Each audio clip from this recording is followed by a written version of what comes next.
నిన్నటి వరకు దావోస్లో జరిగిన వరల్డ్ ఎకనామిక్ ఫోరం సదస్సులో మన రాష్ట్ర ప్రభుత్వ బృందం అలాగే మన ముఖ్యమంత్రి చంద్రబాబు నాయుడు గారు పాల్గొని రాష్ట్రానికి పెట్టుబడులు తీసుకొస్తారని అందరూ చాలా ఆశగా ఎదురు చూశారు. లాస్ట్ ఎలక్షన్ మీకు తెలుసు, ఎలక్షన్స్ ముందు దాదాపుగా యువతకి 20 లక్షల ఉద్యోగ అవకాశాలు కల్పిస్తాను అని చాలా గొప్పగా చెప్పారు చంద్రబాబు నాయుడు. సో అందులో భాగంగానే మొదటి దఫాగా మొదటి సంవత్సరం దావోస్కి వెళ్ళారు కదా. సో రాష్ట్ర ప్రజలందరూ గర్వపడేలాగా, కూటమి నాయకులు కార్యకర్తలు గర్వపడేలాగా ఈ చంద్రబాబు నాయుడు తన అనుభవాన్ని అంతా కూడా రంగరించి కనీసం 4 లక్షల ఉద్యోగ అవకాశాలైనా కల్పించడానికి సంపద సృష్టిస్తారని సన్మానాలు సత్కారాలు అన్నిటికీ రెడీ అయిపోయి స్వాగతాలు పలకటానికి అన్ని ఏర్పాట్లు కూడా చేసుకున్నారు. కానీ చంద్రబాబు నాయుడు లోకేష్ దావోస్కి వెళ్ళి ఎన్ని కోట్లు తీసుకొచ్చారు, ఎన్ని లక్షల కోట్లు తీసుకొచ్చారు, ఎంతమందికి ఉద్యోగ అవకాశాలు కల్పించే అవకాశం ఉంది అంటే గుండు సున్నా. పక్క రాష్ట్రాల వాళ్ళు ముఖ్యంగా తెలంగాణ దాదాపుగా 1,32,000 కోట్ల పెట్టుబడుల్ని తీసుకురావడం జరిగింది. అలాగే మహారాష్ట్ర ప్రభుత్వం 15.7 లక్షల కోట్ల ఎంఓయూల్ని చేసుకోవటం జరిగింది. మరి మన రాష్ట్రంలో ఉన్న ముఖ్యమంత్రి నాకు అనుభవం ఉంది, విజన్ ఉంది, విస్తరాకుల కట్టు ఉంది అని చెప్తాడే, మరి ఎందుకు ఇంత ఘోరంగా ఈ రాష్ట్ర ప్రజలు అవమానపడే విధంగా మరి ఉత్త చేతులతో తిరిగి వస్తున్నారో నాకైతే అర్థం కావట్లేదు. దీనికైతే ఓ కారణం ఉంది. ఇది కేవలం చంద్రబాబు నాయుడు గారి పరిపాలన వల్లే ఈ రాష్ట్రానికి ఈ అవమానం జరిగింది అనటంలో ఎటువంటి సందేహం లేదు. ఎందుకంటే మీరు చూస్తే ఈ చంద్రబాబు నాయుడు లోకేష్ ఈ దావోస్ పర్యటనకు వెళ్ళేటప్పుడు ఏ విధంగా జాతీయ మీడియాకి డబ్బులు విచ్చలవిడిగా జీవోలు రిలీజ్ చేశారు తన కొడుకుని ప్రమోట్ చేసుకోవడానికి అనేది మనం గమనించాం.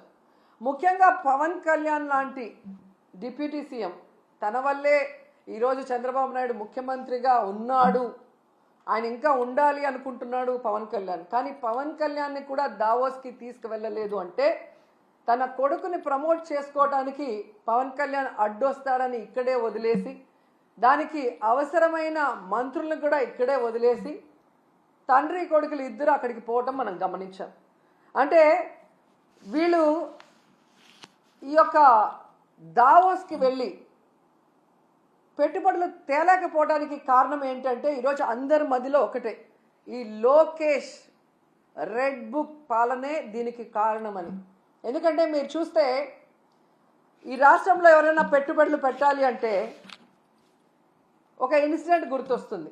ముంబై నుంచి ఒక జూనియర్ ఆర్టిస్ట్ని తీసుకొచ్చి ఏ విధంగా ఆవిడతో తప్పుడు కేసులు పెట్టించి జిందాల్ లాంటి పారిశ్రామికవేత్తల్ని బెదిరించి బ్లాక్మెయిల్ చేశారు.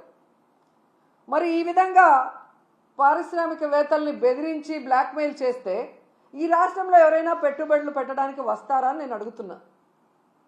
అలాగే ఐపీఎస్ అధికారులు సీనియర్ మోస్ట్ ఆంజనేయులు గారు, సంజయ్ గారు, ఠానా గారు, విశాల్ గున్ని లాంటి ఐపీఎస్ ఆఫీసర్ల మీద కూడా కక్ష సాధింపుగా కేసులు పెట్టి వేధిస్తే ఈ రాష్ట్రంలో ఎవరైనా పెట్టుబడులు పెట్టడానికి వస్తారా నేను అడుగుతున్నాను. అలాగే ఐఏఎస్ ఆఫీసర్లకు కూడా 7 నెలలుగా కొంతమందికి పోస్టింగ్లు ఇవ్వకుండా వాళ్ళని వేధిస్తూ వాళ్ళని జైల్లో పెడతామని బెదిరిస్తూ ఈరోజు చంద్రబాబు నాయుడు ప్రభుత్వం డెసిషన్స్ తీసుకుంటుంటే ఎవరైనా పెట్టుబడులు పెట్టడానికి వస్తారని నేను అడుగుతున్నా. ముఖ్యంగా ఈ రాష్ట్రంలో మీరు చూస్తే ఆడపిల్లలు చిన్న పిల్లల మీద అత్యాచారాలు, అఘాయిత్యాలు, అలాగే హత్యలు జరుగుతుంటే అలాంటి రాష్ట్రంలో ఎవరైనా పెట్టుబడులు పెట్టడానికి వస్తారని నేను అడుగుతున్నా. అండ్ ముఖ్యంగా నారా లోకేష్ దావోస్కి వెళ్ళి సిగ్గు లేకుండా నా ప్రత్యర్థుల్ని అనగతొక్కడానికి నేను రెడ్ బుక్ని యూజ్ చేస్తున్నాను అని చెప్తే ఎవరైనా పెట్టుబడులు పెట్టడానికి వస్తారా అని నేను అడుగుతున్నాను. ఈరోజు మీరు చూస్తే ఈ రాష్ట్రానికి పెట్టుబడులు రాకపోవడానికి కారణం ఈ రెడ్ బుక్ రాజ్యాంగమే. ఎందుకంటే ఎవరైనా పెట్టుబడులు పెట్టాలి అంటే ఆ రాష్ట్రంలో లా అండ్ ఆర్డర్ కరెక్ట్గా ఉండాలి, పారదర్శకమైన పరిపాలన ఉండాలి. అలాగే రోడ్డు, రైలు, ఏరోప్లేన్, అలాగే పోర్ట్స్, ఇవన్నీ కూడా అంటే ట్రాన్స్పోర్ట్ ఇది కరెక్ట్గా ఉంటేనే అక్కడ పెట్టడానికి అవకాశం ఉంటుంది. మీరు చూస్తే జగన్మోహన్ రెడ్డి గారు ముఖ్యమంత్రిగా ఉన్నప్పుడు ఇవన్నీ కూడా ఎంత చక్కగా చేశారో మీ అందరూ కూడా గమనించవచ్చు. లా అండ్ ఆర్డర్ ఏ విధంగా మెయింటైన్ చేశారు, అలాగే మీరు చూస్తే సచివాలయ వ్యవస్థతో ఎలా పారదర్శకంగా పరిపాలించారు. అలాగే ఏపీలో 3 పోర్ట్లు మచిలీపట్నం, మూలపేట, రామాయపట్నం ఏ విధంగా వర్క్స్ స్టార్ట్ చేశారు. భోగాపురం ఎయిర్పోర్ట్ ఎలా ఆల్మోస్ట్ 35% వర్క్ చేసేయటం జరిగింది. అలాగే 10 ఫిషింగ్ హార్బర్లు అన్నిటినీ కూడా తీసుకొచ్చి మీ చేతిలో పెడితే ఈరోజు మీరు ఏం చేశారు?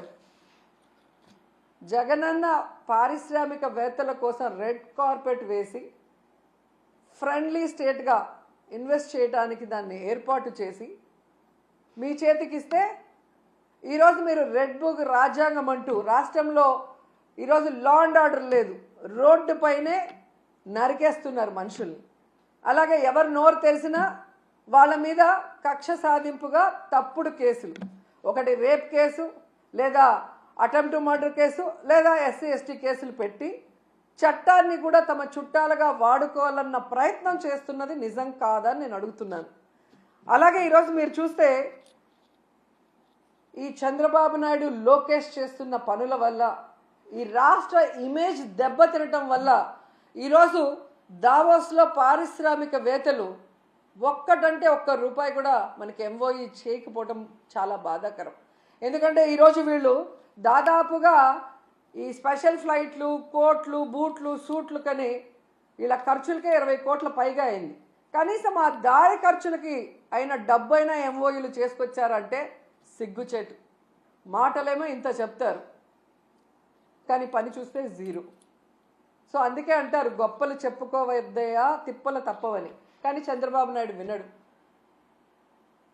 ఈరోజు కేవలం తన కొడుకుని ప్రమోట్ చేసుకోవడానికే దావోస్కి వెళ్ళాడు. ఈ రాష్ట్రానికో, రాష్ట్ర ప్రజలకో, ముఖ్యంగా రాష్ట్ర యువతకో ఉపయోగపడే విధంగా ఏది చేయాలన్న ఆలోచన లేదు అనేది ఈ పర్యటనతో అందరికీ అర్థమైపోయింది. ఎందుకంటే అంత పెద్ద వేదిక మీద సీఎం చంద్రబాబు నాయుడు గారు మా రాష్ట్ర ఆర్థిక వ్యవస్థ చితికిపోయింది, చాలా పేద రాష్ట్రంగా మేము మిగిలిపోయాం అని అంత పెద్ద వేదిక మీద చెప్తే ఏ పారిశ్రామికవేత్త వచ్చి ఇన్వెస్ట్ చేస్తాడు? అసలు ఎందుకు అలాంటి మాటలు మాట్లాడాల్సి వస్తుందో నాకు అర్థం కావట్లేదు.